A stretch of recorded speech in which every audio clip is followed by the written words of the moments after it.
A paz de Deus, queridos irmãos. Hoje vamos dar andamento a mais uma exposição, mais um ensino que Deus vai preparar para nós este ano. Esse ensino especificamente, ele vai durar aí um pouco mais de um ano, considerando que a carta de Paulo aos Romanos possui 16 capítulos. E hoje nós vamos fazer a introdução a essa carta e depois fazer a exposição do capítulo 1. Acaba que vai ficar um pouco extenso, irmãos, devido à riqueza da carta. Eu procurei ser o mais breve possível, sintetizar o máximo que eu pude, mas peço ao Senhor também que coloque no coração da igreja mais e mais ainda riquezas, porque essa carta, para muitos, considerado o Evangelho segundo Paulo, porque é uma carta completa que fala do Santo Evangelho de Nosso Senhor. Eu peço ao Senhor que abra ainda mais a mente da igreja e a minha, para que nós possamos meditar nesse escrito santo que o Senhor preparou através de Paulo. Vamos iniciar então, entendendo um panorama da carta e sabendo qual que é o contexto dessa carta, né? O que Paulo queria informar, para quem que ele estava informando.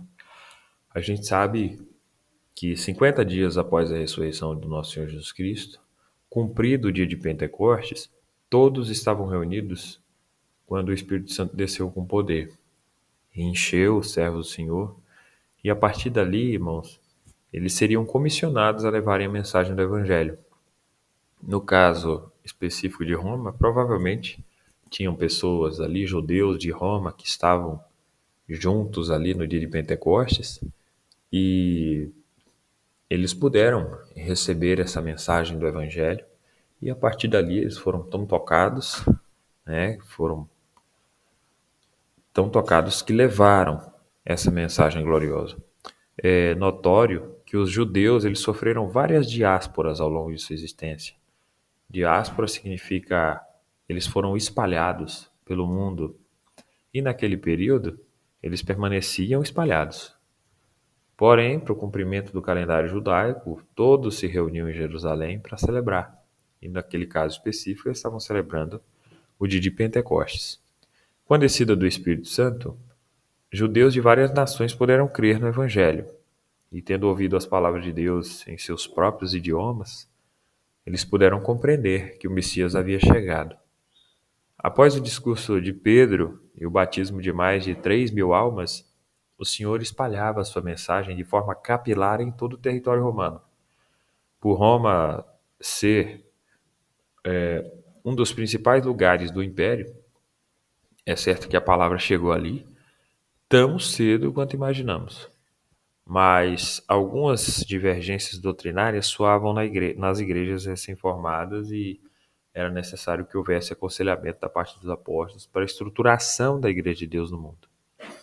Em 49, depois de Cristo, o imperador Cláudio expulsou os judeus e cristãos de Roma, mas naquela época já havia uma igreja em plena ascensão. Por mais que Paulo não tivesse ido a Roma ainda, ele conhecia cristãos notáveis naquela cidade, como Priscila e Áquila, que se tornaram companheiros de Paulo em suas viagens missionárias e levavam a Paulo notícias do desenvolvimento da igreja. O maior problema encontrado por Paulo na igreja de Roma era o fato de que alguns cristãos judeus queriam impor o cumprimento da lei aos gentios ou até mesmo impedir que os gentios pudessem ser participantes da promessa do Messias. Paulo esclarece que a salvação, ele esclarece pela carta, que a salvação é oferecida para a humanidade e não exclusivamente ao povo judeu. Ele reforça ainda que a lei veio para mostrar o pecado do homem, mas que ela, por ser perfeita, não dava ao homem condição de se obter salvação, pois era impossível ao homem obedecer à lei. Então esse era o contexto dessa carta, né? Era o que Paulo queria transmitir. Paulo nunca teve em Roma, nós vamos descobrir isso ao longo do tempo. Paulo nunca teve em Roma e ele não foi quem semeou a palavra do evangelho ali. A gente não sabe quem que semeou a palavra do evangelho ali. Mas Paulo ele queria ser participante dessa obra que Deus estava fazendo entre os romanos e por isso ele escreveu a carta, uma carta de orientação, uma carta pastoral, né? Mas quem foi esse Paulo? Paulo foi um apóstolo de Jesus Cristo, gerado fora do tempo, porque ele não foi selecionado entre os 12 ali, naquela comissão que o próprio Jesus estava fazendo enquanto ainda estava na terra. Paulo, ele foi encontrado pelo Senhor Jesus no caminho de Damasco, por isso chamamos de um apóstolo gerado fora do tempo. Ele teve toda a autoridade dos demais apóstolos, mas o encontro que o Senhor Jesus teve com ele não foi o mesmo com que os outros 12.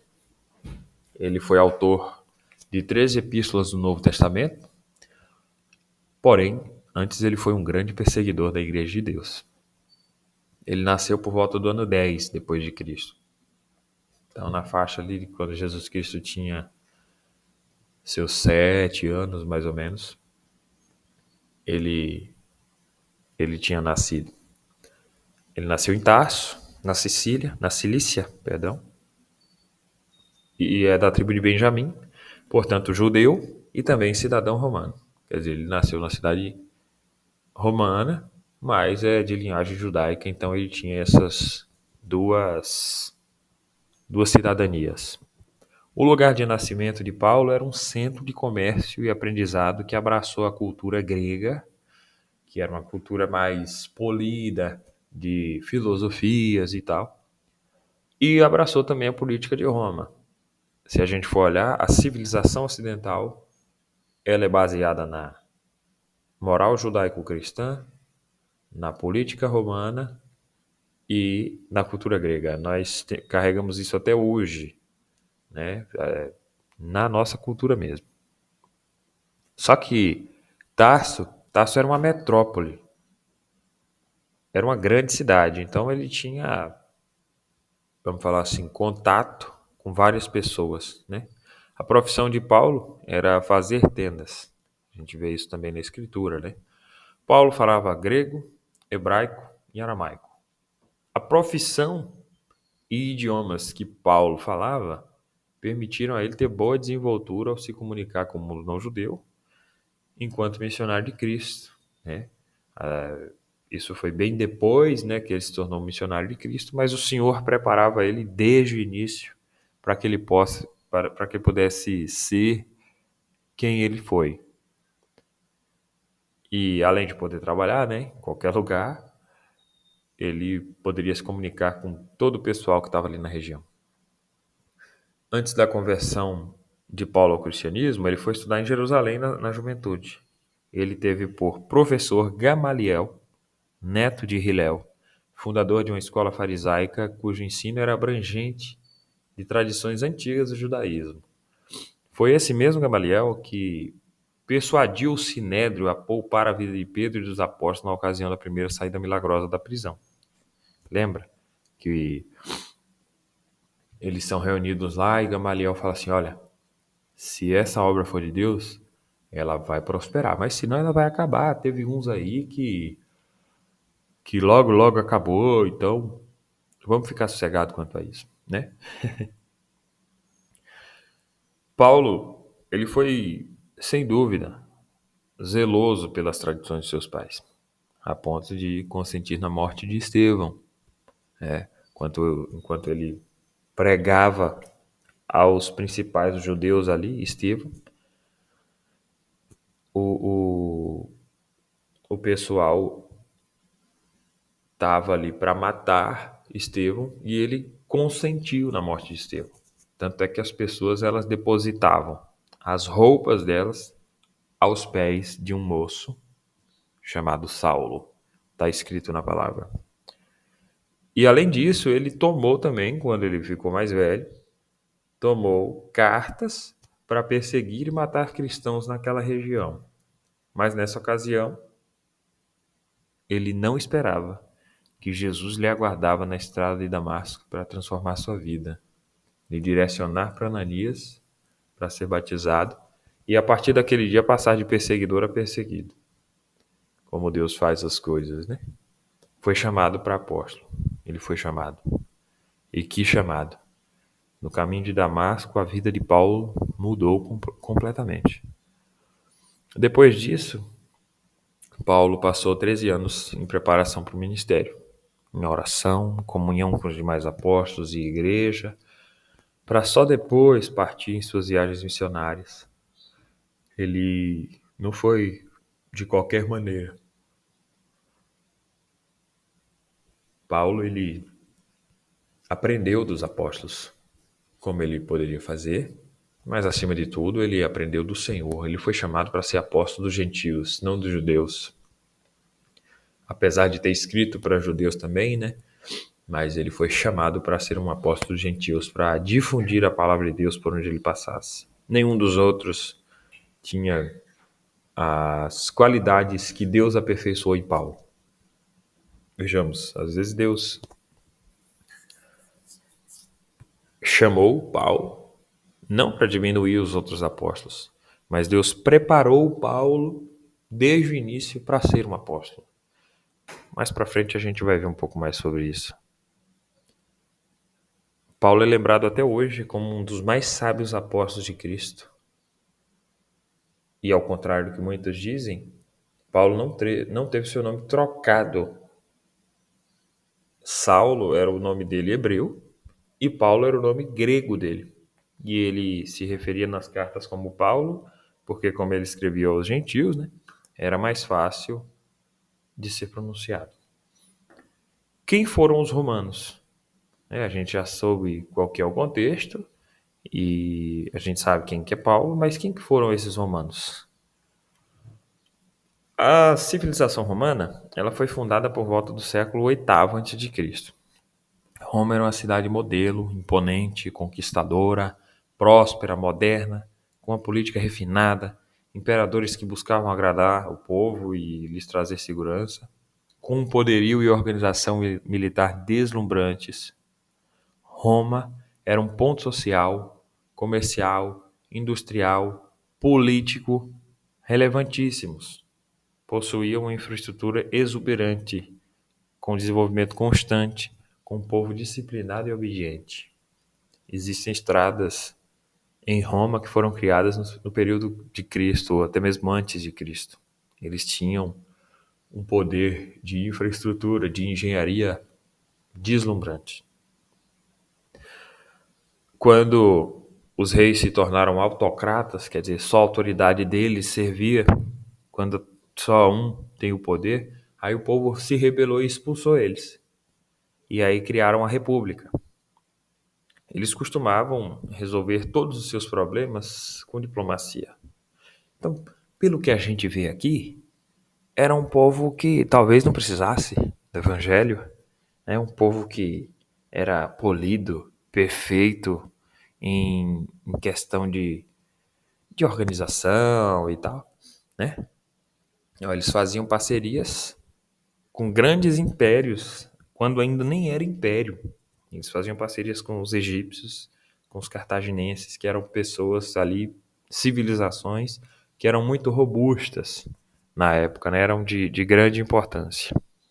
Eles foram um povo que construíram imensas riquezas, apesar de também terem pobreza no império, né? Aquela coisa, muitos ricos e muitos pobres, também isso aí existe em todo lugar, mas era um povo que aparentemente era muito próspero.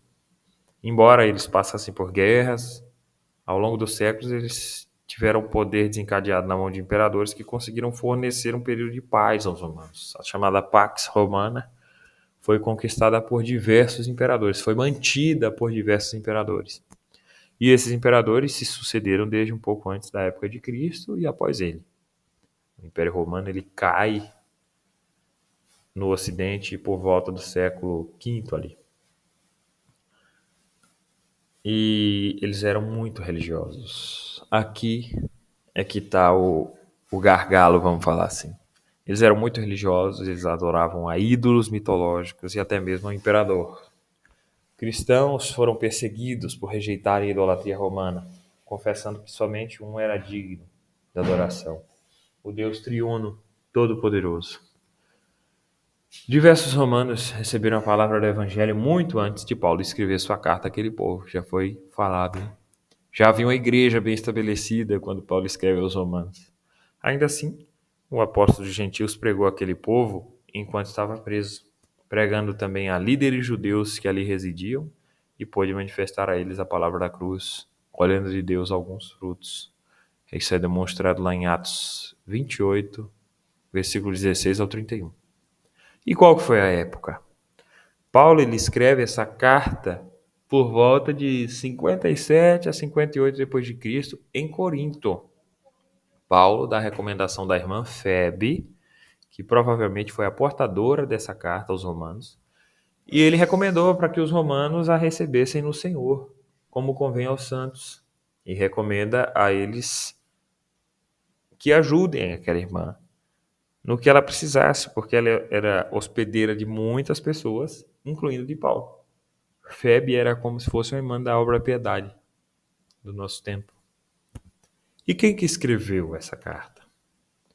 A carta é de autoria inquestionável de Paulo, mas a cultura antiga costumava empregar um escriba ou secretário para tomar nota de suas cartas. E Paulo seguiu esse costume, nomeando Tércio como seu secretário para escrevê-la.